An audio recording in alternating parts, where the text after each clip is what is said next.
श्री हरि मंदिर है, ये श्री हरि मंदिर है, ज्ञान रतन प्रगट हुआ। तो श्री ही परमात्मा का मंदिर है, इसके अंदर वो ज्ञान का भंडार है।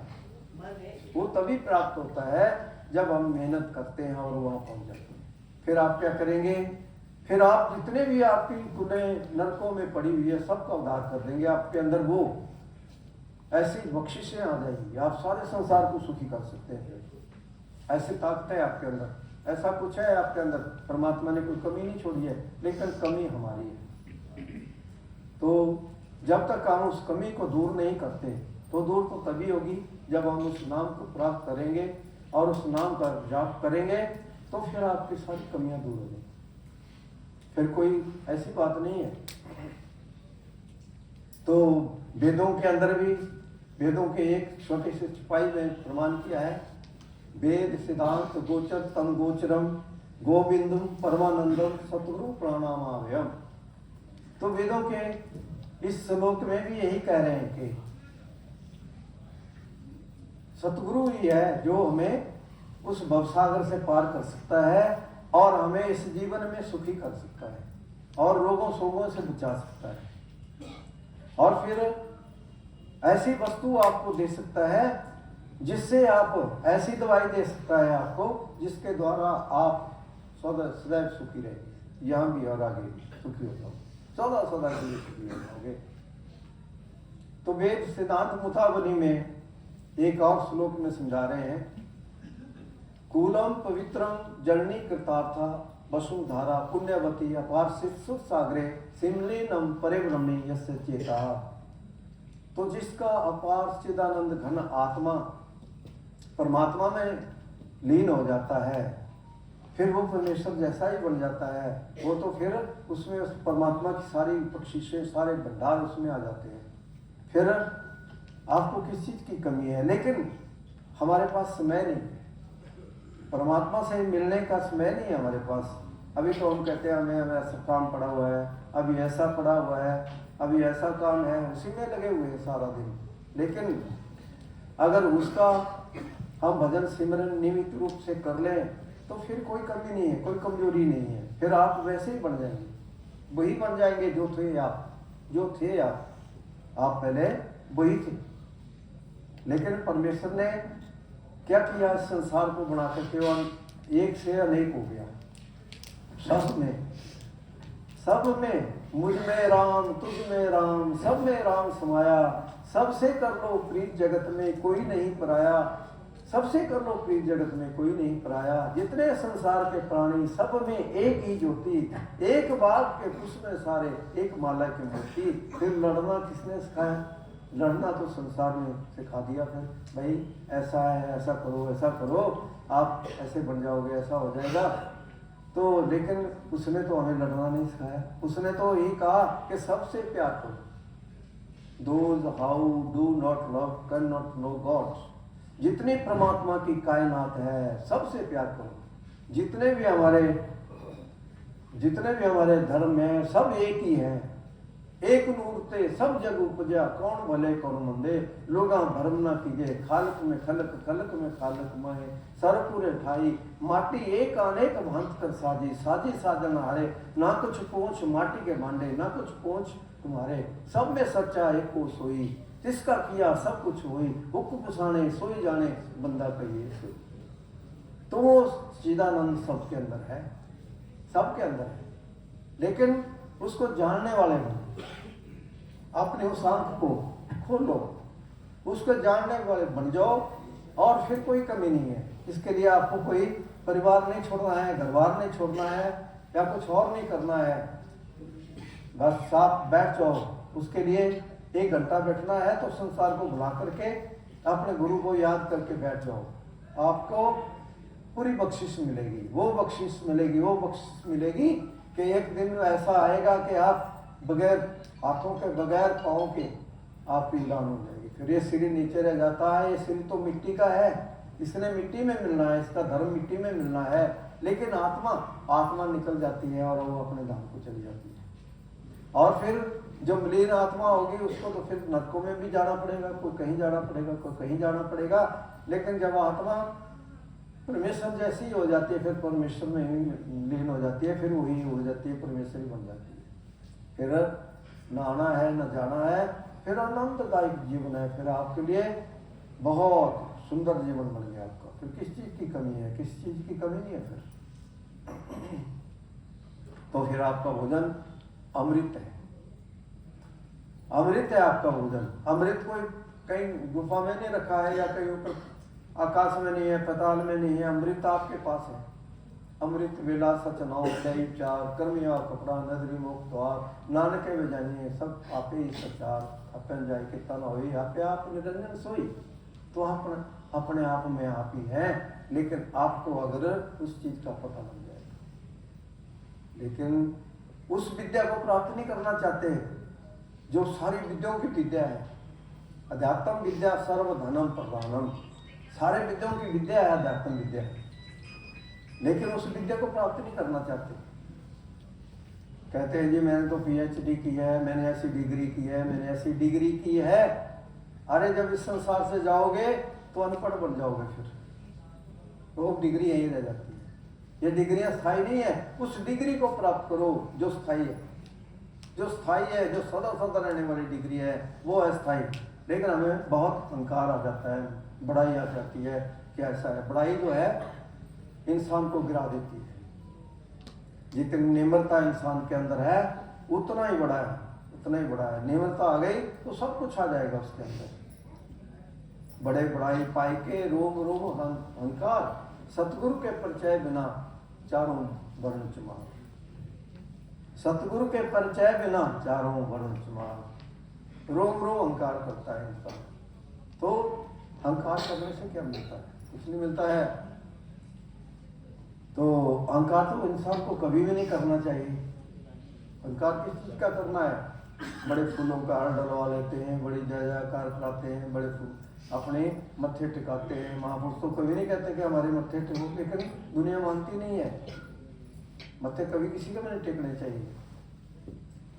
तो महापुरुष भी आपको हाथ जोड़ते हैं, आप भी हाथ जोड़े, मत्थे नहीं टेकने चाहिए कभी किसी को मत टेको।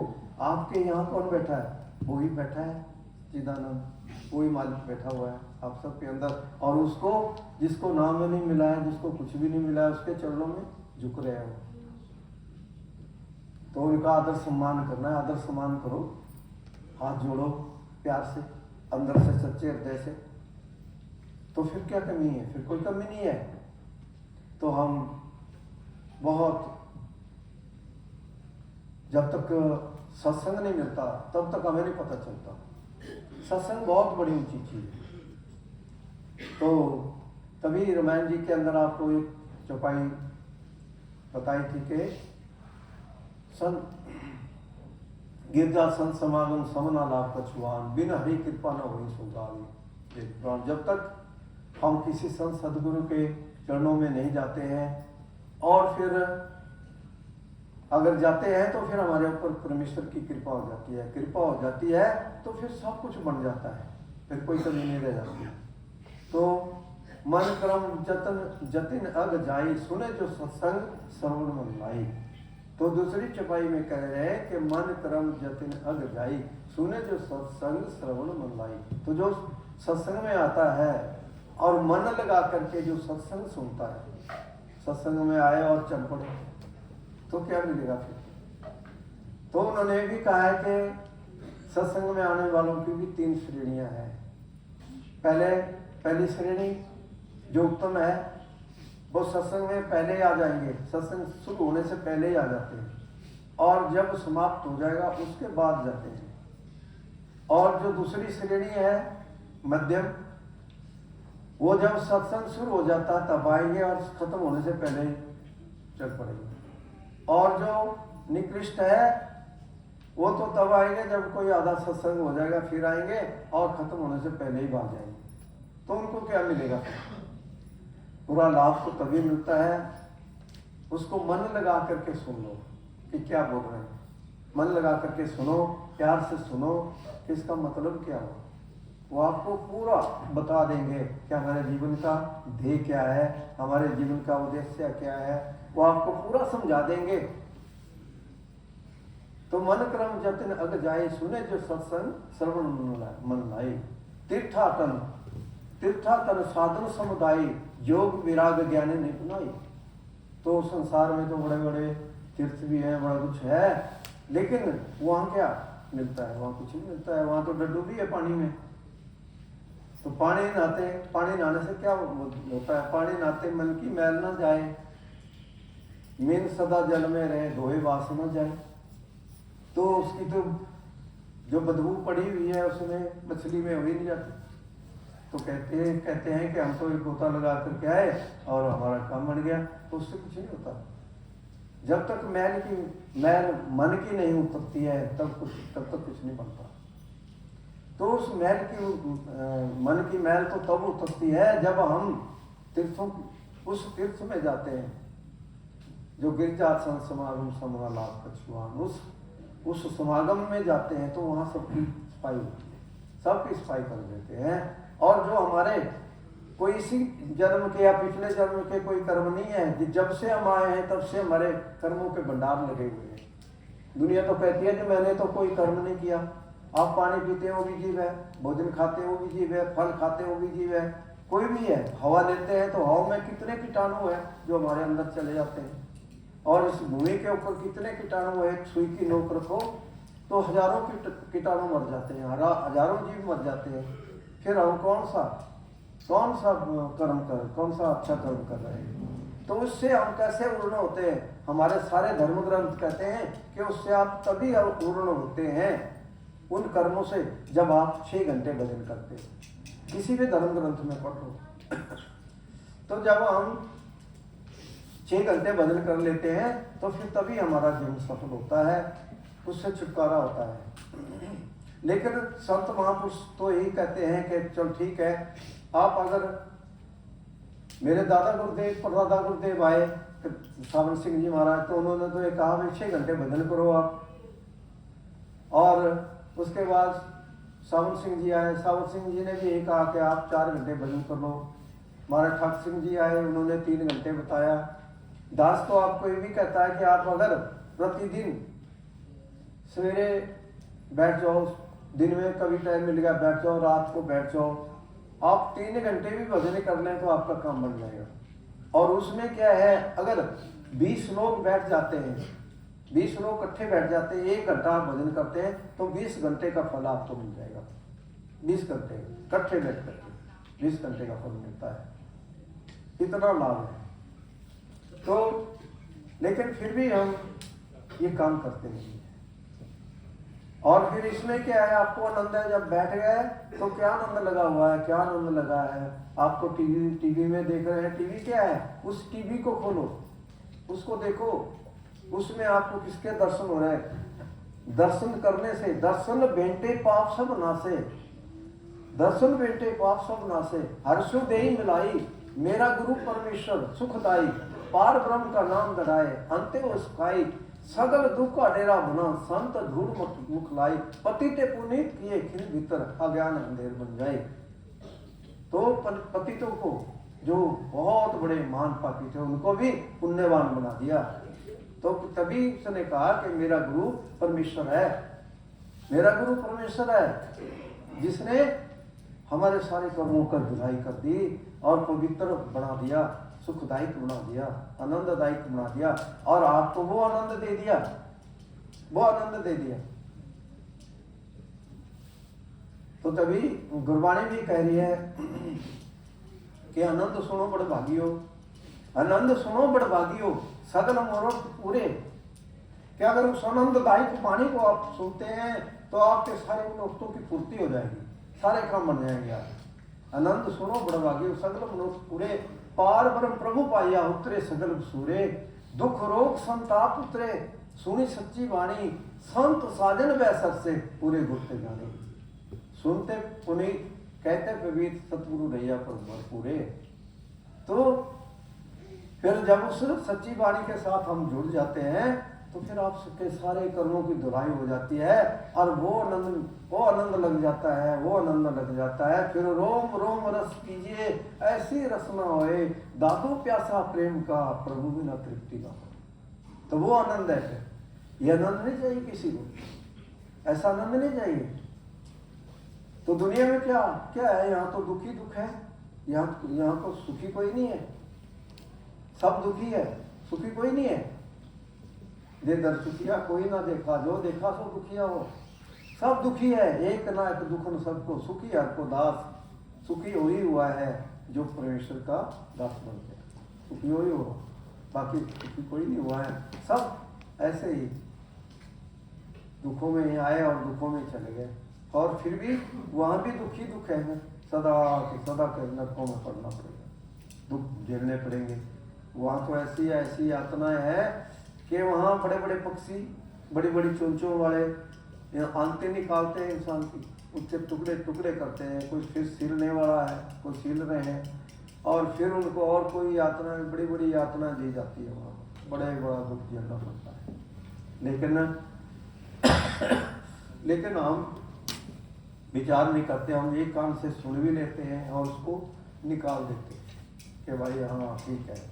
तो हमारा जीवन जो है, हमारा जीवन परमेश्वर जैसा जीवन हो सकता है, अच्छा जीवन हो सकता है, अगर हम थोड़ा सा इस संसार सागर से, ये संसार एक अगम पंथ है, नदियाँ बहुत गंभीर, ना बना बेड़ा लोग घेरेरा के बेटा है ये पीर, गरतीरिया दंगी बेटी मात पिता सुखबीर, मालूम की कौन चलावे संग न जात शरीर, लेके मुरत नर कुंड में व्याकुल हो शरीर, नर अब से चेतो माफ हो दक्षिण।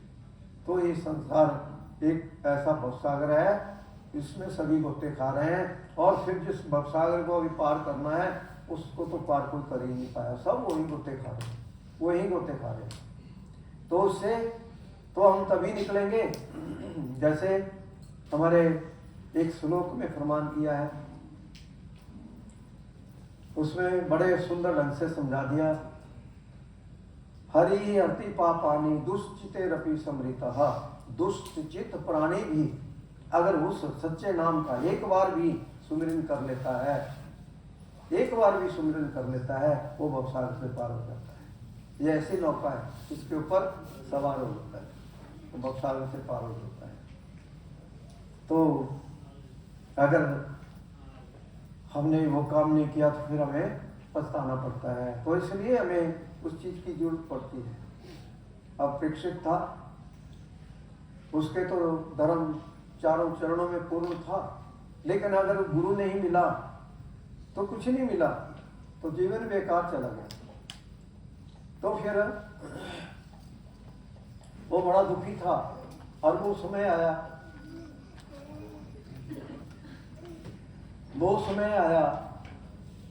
तो जब उसके 7 दिन इस संसार से जाने के लिए रह गए, उसको बता दिया, क्योंकि वो कहते हैं ना विनाश काले विपरीत बुद्धि, जब विनाश का समय आता है इंसान का तो उसकी बुद्धि उल्ट हो जाती है, विपरीत दिशा में चल पड़ती है। तो वो जंगल में गया और उसने बड़े तीर चला, जबकि उसने ऐसा नहीं किया था कभी। तो बहुत से पशु पक्षी मारे और उसको प्यास लगती है, भूख लगती है, तो वो पानी की तलाश में निकला। तो रास्ते में उसने देखा जंगल में एक कुटिया में कोई महात्मा जी बैठे हुए हैं, और उसने आवाज लगाई, क्योंकि वो राजा था वहाँ का, आवाज लगाई कि भाई मेरे को पानी पिला दो। तो वो उनकी तो समाधि लगी हुई थी, वो तो निकले हुए थे शरीर में, शरीर नीचे खाली था, वो तो अपने धाम में पहुंच गए थे। महापुरुष होते हैं वो, उन्होंने जो भी किसी का भी भला करना हुआ करते हैं और बैठते हैं और अपने धाम चले जाते हैं, और फिर जब वो काम करना होता है तो फिर आ जाते हैं इस संसार में दुनिया का भला करने के लिए। तो ऐसे ही वो इस शरीर में से निकले हुए थे। तो राजा ने बहुत आवाजें लगाई, लेकिन उन्होंने सुना कि देखो कितना मूर्ख है, और मैं यहाँ का राजा हूँ और इसने मेरा कहना नहीं माना। तो उसको बहुत दुख हुआ। तो राजा का जो उस महात्मा का जो बेटा था 5 साल का, वो बच्चों से खेल रहा था कहीं, तो वो आकर के जब देखता है कि मेरे पिता के गले में किसी ने सांप डाल दिया, तो वो किसी महात्मा का बच्चा था, कोई ऐसा नहीं था, तो उसने सांप दे दिया, सांप दे दिया कि जाओ 7 दिन, जिसने मेरे पिता के गले में सांप डाला है 7 दिन के अंदर उसकी मृत्यु हो जाएगी। अब साफ दे दिया तो महात्मा जो बैठे थे उनको बड़ा दुख हुआ कि देखो उसने साफ दे दिया, अब अगर तीर कमान से छोड़ दिया जाता है तो जो निशाना है वहीं पे जाकर लगता है, वो रुक नहीं सकता भाई, अब तो तीर तो लगेगा। तो उन्होंने क्या किया, जब इस शिविर में आए तो फिर उन्होंने कोई भेज दिया उनके पास के जाओ उनको बताओ कि भाई आप 7 दिन आपके जीवन के बचे हैं और इसमें जो भी आप करना चाहते हैं अपना भला तो कर सकते हैं। तो उसने क्या किया, उसने अपना राजपाट सब कुछ, परिवार, धन दौलत सब कुछ त्याग दिया, सब कुछ छोड़ दिया और गंगा के तट पर आकर के बैठ गया। तो वहां बैठा और वहां पे सुखदेव मुनि जी पहुंच गए आकर के, जो राजा जनक के पुत्र थे। राजा जनक को भी चार जन्मों की याद थी, उनको कोई गुरु नहीं मिला था। राजा जनक को मिले उनको, लेकिन वो अधूरे थे, पूरा गुरु नहीं मिला था उनको, लेकिन उनको उनके ऊपर इतनी कृपा थी कि उनको 4 जन्मों की याद थी कि अब मेरा 4था जन्म है, लेकिन अब भी अगर मुझे पूरा गुरु नहीं मिला तो फिर मुझे भटकना पड़ेगा। तो अब पूरे गुरु की तलाश हम कैसे करें, हमारा तो नेत्र नहीं खुला हुआ है, अब कैसे हम जान सकते हैं कि कौन पूरा गुरु है कौन अधूरा है। तो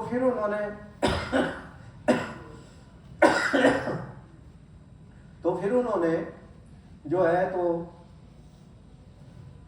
वहां पे बड़ा सिंहासन लगा दिया, जहां उनकी सभा लगती थी, बहुत ऊंचा सिंहासन लगा दिया और सोना चांदी बहुत कुछ और सरफियां मोहरें रख दी कि जो मेरे गुरु बनेंगे उनको ये दान दिया जाएगा, ये सारा दान उनको दिया जाएगा। तो पंडितों को तो बड़ा ये हो गया कि हम राजा जन के गुरु बनेंगे, और पहुंच गए वहां करके हम बनेंगे। तो राजा जनक ने कहा कि जो मुझे जितनी देर में गुलाब का फूल तोड़ा जाता है उतनी देर में, या घोड़े की एक रकाब से दूसरी रकाब तक जितनी देर में पहुंच जाता है उतनी देर में परमात्मा का दर्शन करा देगा, गुरु का दर्शन करा देगा, वो ही मेरा गुरु है। उसके लिए सब कुछ मैंने रखा है। तो सब ठंडे हो गए। जिसने आप नहीं देखा वो कैसे दिखाएगा। तो फिर अब जिसने इतना बड़ा इंतजाम किया है वहां, तो फिर वो हस्ती आएगी। उनको पता चल गया कि धुआं कहां से उठ रहा है, वो तो कहीं जंगल में बैठे थे अष्टावक्र जी, जिनके पूरे शरीर में 8 बल पड़े हुए थे, टेढ़े मेढ़े जैसे थे, क्रूप जैसे देखने में थे, लेकिन वो परमेश्वर थे। वो तो एक उन्होंने वस्त्र पहन लिए थे, जैसे भी ये शरीर तो वस्त्र है। तो जब वो आए तो उन्होंने कहा राजा जनक को कि राजन, ये चमारों की चमारू सभा क्या बुला रखी है। तो पंडितों को बड़ी तकलीफ हो गई कि देखो इतने हमारे को क्रूप जैसा देखने को है और हमें चमार कहता है। तो कोई बात नहीं, हम अभी पूछते हैं कैसे हम चमार हो गए, हम तो इतने इतने बड़े बड़े कुलों के ब्राह्मण हैं। तो प्यारे बहनों और भाइयों, हम सभी आत्मा है, छोटा बड़ा कोई नहीं है। परमात्मा ने छोटा बड़ा कोई नहीं बनाया, सभी आत्मा बनाया, छोटा बड़ा कोई नहीं है, सब परमेश्वर का रूप है। जाति पाति हमने बनाई है, समाजें हमने बनाई है, परमात्मा ने नहीं बनाई, सब एक बराबर है। तभी तो कहा है कि एक नूर से सब जग उपजे, उसी एक नूर से निकले हैं सभी, उसी के कतरे हैं, उसी में समाना है। अगर सूर्य है, अगर सूर्य की किरण बिछड़ जाती है, अगर वो बिछड़ गई तो गट्टे मिट्टी में खत्म हो गई। अगर फिर वो कुछ प्रयास करती है, उसी में लीन हो जाती है, तो फिर सूर्य का रूप हो जाती है। सूरज किरण मिली जल का जल की आराम, ज्योति ज्योत लली संपूर्ण की आराम, ब्रह्म दिसे ब्रह्म खानी, आत्म सारा करने हारा, प्रभु बिना ब्रह्म जानिए। तो वो परमेश्वर जैसी है आत्मा, कोई ऐसी नहीं है। तो फिर उसको उनको बड़ा दुख हुआ। तो कहा राजा को कहा कि राजन बोलो कितनी देर में आपको ज्ञान चाहिए, कि मुझे इतनी देर में चाहिए। गुलाब का फूल तोड़ने में जितनी देर लगती है उतनी देर में, या फिर घोड़े की एक रकाब से दूसरी रकाब तक पहुंच जाता है, उतनी देर में मुझे परमेश्वर का ज्ञान मिलना चाहिए। ज्ञान का मतलब परमात्मा का दर्शन मिलना चाहिए। तो कहा ठीक है चलिए। तो उठाया राजा को और उतनी देर में दर्शन हो गए। तो बड़े खुश हुए कि मुझे गुरु मिल गया। तो जब अंदर से आए तो पंडित कहते हैं कि हाँ अब हम पूछना चाहते हैं आपसे कुछ। क्या पूछो। बड़े क्रोधित हो गए कि आपने हमें चमार कैसे कह दिया। जिसको चमड़े की पहचान है उसको चमार नहीं कहूं तो क्या कहूं? जो अपने शरीर इस चमड़े को देख करके कह रहा है कि मैं ऐसा हूं, मैं वैसा हूं, जिसको चमड़े की पहचान है उसको चमार नहीं कहे तो और क्या कहें? उसको चमार ही कहा जाता है। तो उनको इतना सुंदर उत्तर मिल गया। तो ये बात होती है, जब तक हम अपने आप को जान नहीं लेते कि हम क्या हैं, हमारी कीमत क्या है, तो फिर पता चलता है, ऐसे नहीं पता चलता। तो ये जीवन हमें बार बार नहीं मिलता, ये बड़ी मुश्किल से मिला है, बहुत बड़े भागों से मिला है। जब संत महापुरुष इस संसार में आते हैं, वो किस लिए आते हैं? अगर संत महापुरुष इस संसार में ना हो तो प्रलय आती है, ये संसार जल जाता है। आग लगी आकाश में, जड़ जड़ पड़े अंगार, संत न होते जगत में तो जल मरता संसार। तो संतों की कृपा से ही जो हमें बिंदु व सुख मिलता है वो उनकी कृपा से मिलता है। बाकी संसार में सुख किसी को नहीं है, सब दुखी है, सारा संसार दुखी है। तो जब हमें थोड़ा सा सुख मिलता है, संतों की कृपा से मिलता है। संत बड़े परमार्थी, धन जो घर से आए तपनु जाए और उनकी अपने पास लगाए। तो दूसरों की दुखों को दूर करने के लिए संत आते हैं, उनका यही मिशन होता है। वो इसलिए नहीं आते कि उन्होंने आपसे कोई धन लेना है, दौलत लेनी है, कुछ लेना है, वो इसलिए नहीं आते। हाँ, अगर आप देते हैं उसके लिए वो इनकार नहीं करेंगे। क्यों? क्योंकि उनके लंगर भी लगे हुए हैं, जहाँ भी जाएंगे वहाँ लंगर लगे हुए हैं, वहाँ आप आश्रम में आएंगे वहाँ भी लंगर लगे हुए हैं। तो आप अगर लंगर में अगर थोड़ा सा भी डाल देते हैं तो लंगर आपका ही हो गया, तो उसमें उससे बहुत बड़ा पुण्य प्राप्त होता है। लेकिन महापुरुष नहीं लेते, वो नहीं लेते कुछ भी। तो इसलिए महापुरुष तो यही कहते हैं कि नाम अमूलक रत्न है, पूरे सतगुरु पास, सतगुरु से में लगा दे कड़ रत्न प्रकाश। तो नाम वो अमूलक वस्तु है जिसकी कीमत ना कोई ले सकता है ना कोई दे सकता है, इतना बड़ा अनमोल है। तो वो बड़े भागों से मिलता है। तो हमें उस नाम को प्राप्त करना चाहिए और उस नाम को जपना चाहिए। आपने देखा सुना होगा, पढ़ा भी होगा, वेदों शास्त्रों के अंदर पढ़ा भी होगा कि भाई नाम जो है, उस नाम को जपने के लिए बड़े बड़े राजे महाराजे जिस संसार में आए उन्होंने अपने राजपाट छोड़ दिए, सब कुछ छोड़ दिया और उस नाम को प्राप्त करके उस नाम को बोला, उस नाम को गया। जिन नाम ध्याया गए सत्गार, नाम के मुसूले के छुट्टी हुआ। तो छुटकारा उसी का हुआ है जिसने उस नाम को जपा है, उस नाम को गया।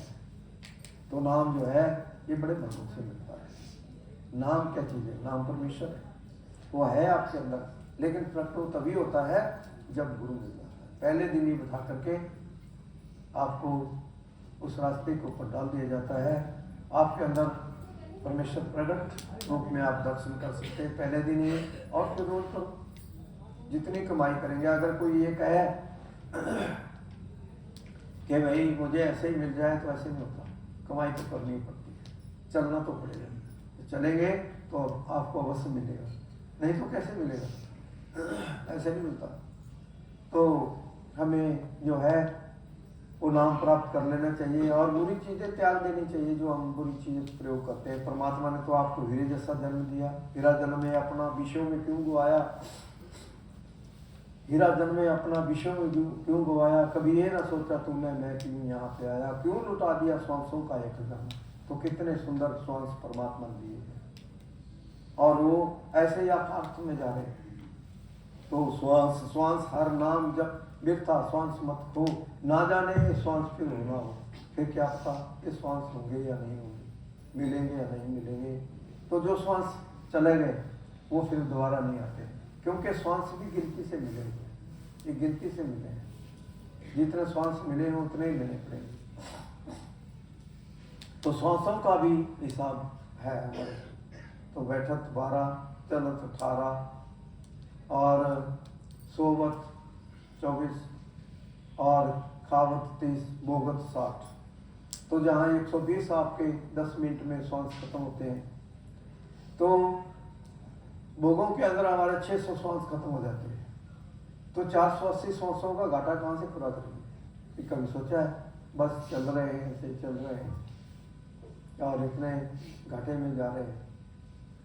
तो हमें विचार करना चाहिए और तभी हम अपना भला कर सकते हैं, ऐसे नहीं कर सकते।